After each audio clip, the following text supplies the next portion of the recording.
तो अब हमको जानना है कि चालक में बैंड की स्थिति क्या होती है। देखो, अभी हमने क्या जाना कि कितने प्रकार के आपके बैंड होते हैं, किस पे निर्भर करते हैं। तो अब जानते हैं चालक ठोसों में बैंड की स्थिति कैसी होगी। तो देखो, चालक में अगर मैं देखूं तो उन ठोसों में क्या होता है, दो प्रकार के जो बैंड होते हैं, एक चालक बैंड और एक संयोजी बैंड। ठीक है। चालक और संयोजी बैंड के मध्य कहीं पे भी आपको निषेध क्षेत्र नहीं होगा। क्लियर हो रहा है यहाँ पे। ये हो गया संयोजी बैंड और ये हो गया आपका चालक बैंड। दोनों बैंड में क्या होगा, बीच में कहीं पे भी रिक्त स्थान या इन दोनों के बीच में अंतरकाशी निषिद्ध क्षेत्र नहीं होंगे। तो ये क्या हो रहा है कि ये संयोजी में जितने भी इलेक्ट्रॉन, क्योंकि इलेक्ट्रॉन कहाँ रहना पसंद करते हैं, संयोजी बैंड में। तो संयोजी बैंड में जितने इलेक्ट्रॉन हैं वो क्या करेंगे, बिना ताप के, रूम तापमान पे, मतलब कमरे के तापमान पे, रूम टेम्परेचर पे, वो आसानी से चालक बैंड की ओर प्रवाहित होने लगेंगे, जिससे क्या होगा कि इनमें विद्युत का प्रवाह आसानी से होने लगेगा। तो इस तरीके से इनकी संरचनाएं होती हैं। परिभाषा आप इसमें देख सकते हो, लिखा हुआ है। इसमें दो बैंड अव्यापित होते हैं। अव्यापित मतलब एक दूसरे के मतलब अध्यारोपित होते हैं। अगर बैंड के मध्य ऊर्जा अंतराल शून्य हो, देखो ये दोनों बैंड के मध्य ऊर्जा अंतराल क्या हो रहा है, शून्य है। ठीक है। मतलब अतः इलेक्ट्रॉन आसानी से क्या होंगे, संयोजी बैंड से चालन बैंड की ओर प्रवाहित हो जाएंगे, जिससे विद्युत का प्रवाह होने लगेगा। तो ये है चालक में बैंड की स्थिति। अब जानते हैं आचालक में बैंड की स्थिति क्या होती है। तो आचालक में बैंड की स्थिति ये होती है कि मान लो ये हो गया आपका चालक बैंड और ये हो गया संयोजी बैंड। तो इन दोनों की जो बीच की दूरी है वो बहुत ही ज़्यादा अत्यधिक हो जाएगी, मतलब बहुत अधिक दूरी होगी। दोनों के बीच में जो निषेध स्थान है या निषिद्ध स्थान है या क्षेत्र है, यह क्षेत्र की जो लंबाई होगी वह बहुत अधिक होगी। ठीक है। ये क्षेत्र की लंबाई क्या होगी, अधिक हो जाएगी, जिसके कारण क्या हो रहा है, यहाँ से आप कितना भी ताप दो इसको, कितनी भी अशुद्धियाँ इसमें डालने की कोशिश करो, तो आपका संयोजी से इलेक्ट्रॉनों का प्रवाह नहीं होगा। यह इलेक्ट्रॉन इसी अंतराकाशीय निषिद्ध क्षेत्र में ही घूम के वापस संयोजी में आ जाएंगे। आ रहा है समझ में आपको। आचालक में बैंड की स्थिति क्या होती है, दोनों बैंड के मध्य की जो दूरी होती है वह बहुत अधिक होती है। तो संयोजी में जब इलेक्ट्रॉनों का प्रवाह होने लगता है, आप ताप दे रहे हो, अशुद्धियाँ डाल रहे हो, तो भी अगर इलेक्ट्रॉन का प्रवाह हुआ तो इतनी दूरी तय नहीं कर पाते, तो वह आधे बीच में ही वहाँ घूम कर वापस संयोजी में आ जाते हैं।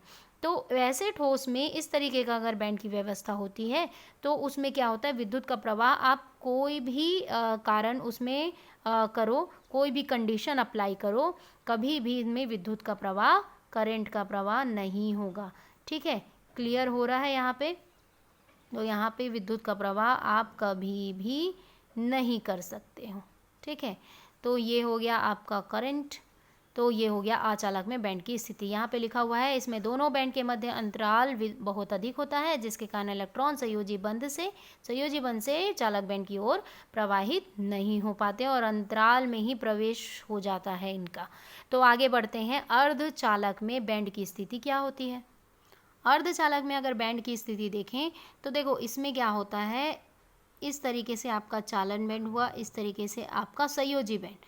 दोनों के बीच में एक अंतराकाशीय निषिद्ध क्षेत्र जो होते हैं, निषिद्ध क्षेत्र, उनका जो लंबाई उनकी जो लंबाई होती है वह एक क्या होता है, निश्चित होता है। निश्चित मतलब उतना ना ज़्यादा अधिक होता है ना ज़्यादा कम होता है। तो इनकी जो लंबाई क्षेत्र है निषिद्ध क्षेत्र की, अब संयोजी बैंड में जितने भी इलेक्ट्रॉन हैं उनको चालन बैंड की ओर प्रवाहित करने के लिए हम दो तरीका उपयोग करते हैं। पहला होता है कि इसके ताप को बढ़ा दो, ताप बढ़ने पे इलेक्ट्रॉनों का प्रवाह ऊपर की ओर होने लगता है। ठीक है। और दूसरा इसमें क्या करेंगे हम, ताप बढ़ाने पे अगर प्रवाह हो रहा है, दूसरा होगा अशुद्धि डालने पर इनमें क्या होगी, इलेक्ट्रॉनों का प्रवाह चालन तक हो जाएगी। तो ये चालन बैंड तक अगर संयोजी बैंड के इलेक्ट्रॉन चले गए तो इनमें विद्युत प्रवाह होने लगता है। उल्टा अगर चालन बैंड से इलेक्ट्रॉनों का प्रवाह संयोजी की ओर होने लगा तो ये आचालक की स्थिति कर देती है। तो अर्धचालक का मतलब ही यही होता है कि आधा चालक, मतलब इसको हम चालक में कब बदल सकते हैं, जब ताप और अशुद्धि डालेंगे तब ये चालक बन गया।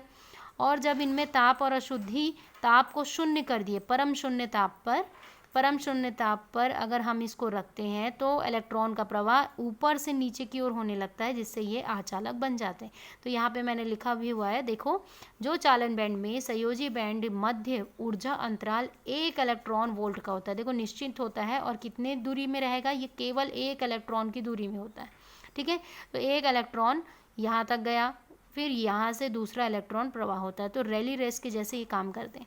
अगर तापमान कम 0 केल्विन, ये 0 केल्विन है ना, 0 केल्विन ओके नहीं है, ये 0 केल्विन परम शून्य पर हो तो इलेक्ट्रॉनों का प्रवाह बैंड के दूसरे बैंड पर नहीं होता है। देखो उल्टा होने लगता है, तो ये अचालक बन जाते हैं। तापमान बढ़ाने पर और अशुद्धि डालने पर इलेक्ट्रॉनों का प्रवाह करवाया जा सकता है, जैसे कि ये चालक में बदल सकते हैं।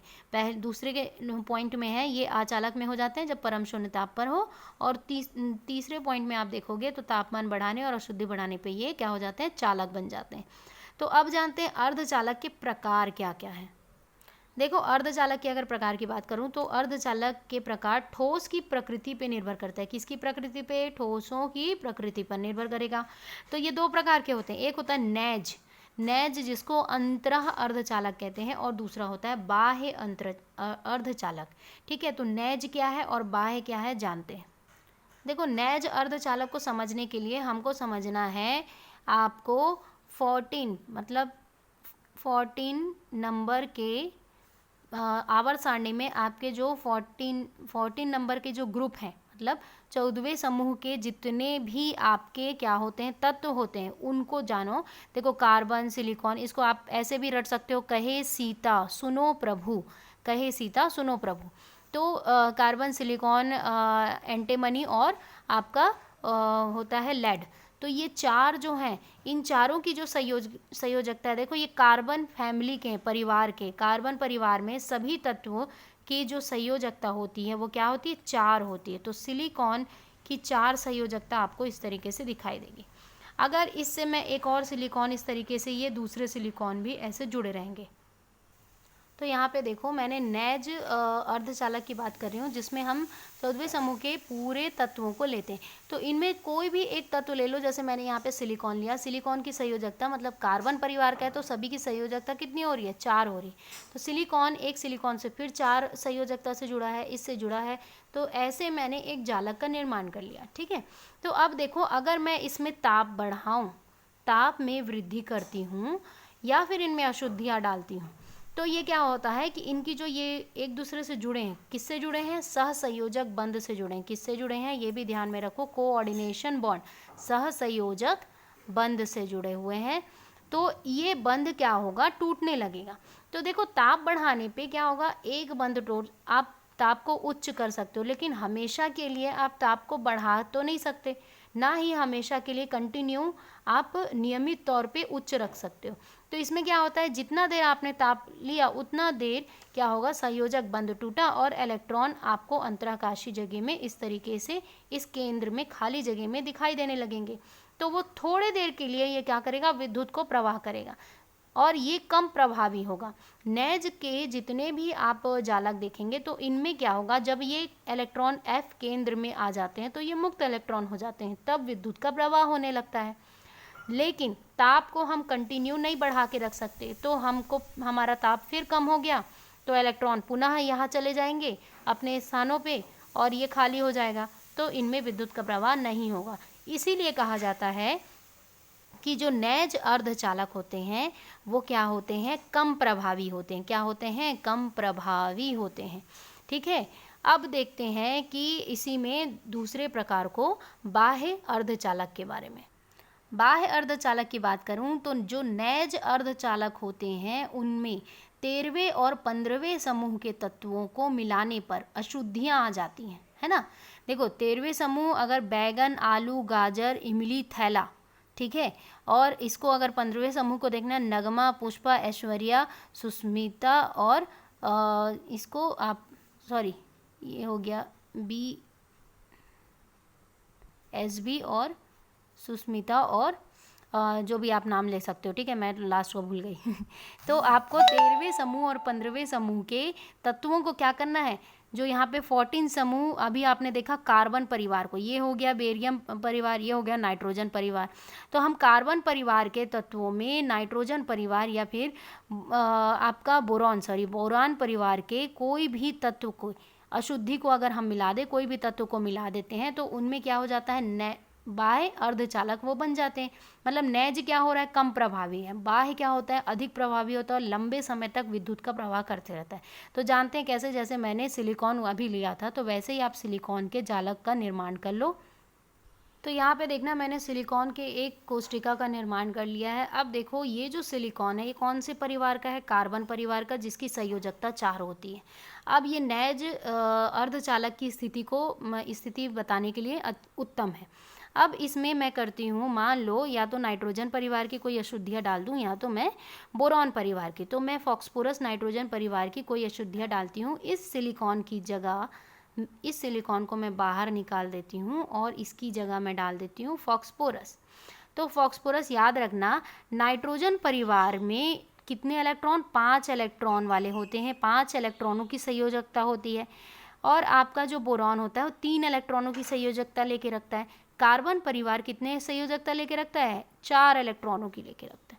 अब देखो फॉस्फोरस, अब ये सिलिकॉन क्या था, 4 इलेक्ट्रॉनों की संयोजकता से अच्छे से जुड़ा था।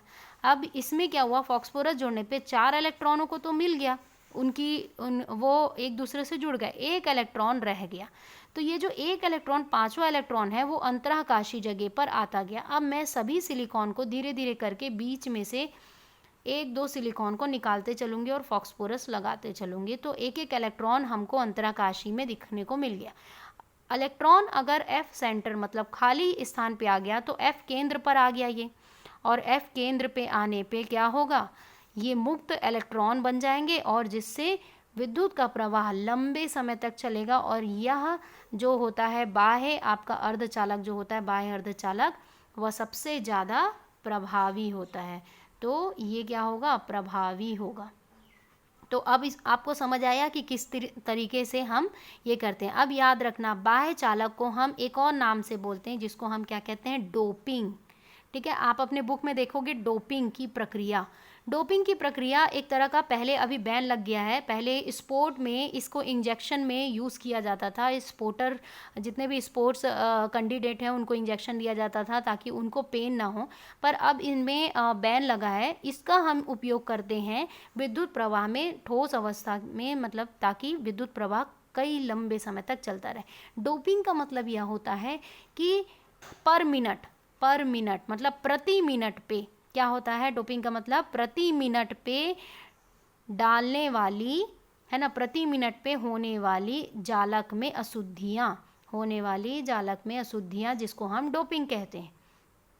तो याद रखना। अब देखो यहाँ पे मैंने अशुद्धि किया, मैं पर मिनट में क्या करती हूँ, फॉस्फोरस जोड़ी हूँ, फिर पर मिनट में अशुद्धि डाल दी, फिर पर मिनट में हो सकता है मैं नाइट्रोजन जोड़ दी। तो इस तरीके से मैं जालक में पर मिनट में क्या कर रही हूँ, प्रति मिनट में उनमें अशुद्धियाँ मैं डालते जा रही हूँ, जिसकी वजह से क्या हो रहा है कि विद्युत का प्रवाह बहुत अच्छा चल रहा है। इसी प्रक्रिया को हम डोपिंग कहते हैं, जो बाह्य अर्धचालक का एक प्रकार है। तो आप इसको बुक में भी देख सकते हो, इस तरीके का आपको स्ट्रक्चर भी दिखाई देगा। तो चाहो तो आप ऐसा बनाओ या बुक के अकॉर्डिंग बनाओ। अब इससे रिलेटेड कोई डाउट होगा तो मुझे मैसेज या कॉल कभी भी कर सकते हो। गुड लक बच्चों।